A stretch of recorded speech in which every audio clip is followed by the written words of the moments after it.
India इत्तेहाद का एक खुसूसी इजलास कांग्रेस सदर मल्लिकार्जुन खड़गे की रिहायशगाह पर मुनक्कद हुआ। इजलास में सोनिया गांधी, राहुल गांधी, वज़ीर आला अरविंद केजरीवाल, भगवंत मान, शरद पवार और दीगर मौजूद थे। इजलास में गिनती के दिन अपनाई जाने वाली हिकमत अमली के अलावा इंतखाबी नताइज के बाद की हिकमत अमली और दीगर मसाइल पर तबादले ख्याल किया गया।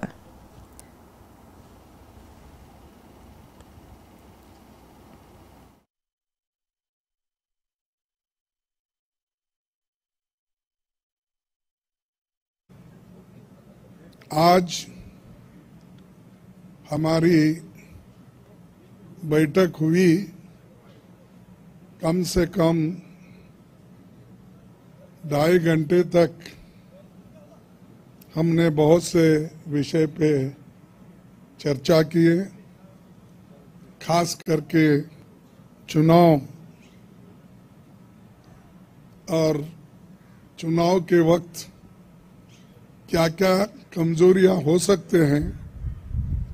और क्या क्या कठिनाइयां आ सकते हैं, किस ढंग से उन चीज़ों को हम निभाना है और करेक्शन कर लेना है और हमारे कार्यकर्ताओं को जो इंस्ट्रक्शन देना है, तो उसके बारे में आज हम डिटेल चर्चा करके काउंटिंग के दिन जो हमको केयर लेना चाहिए और हमारे कार्यकर्ता, अब बहुत से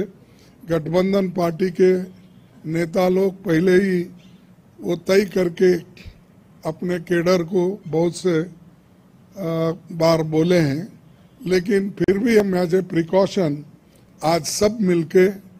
सबको एक इशारा देना था कि हम किस ढंग से इस आते चुनाव के दिन लड़ना चाहिए और बोलना चाहिए। ये चीज़ पे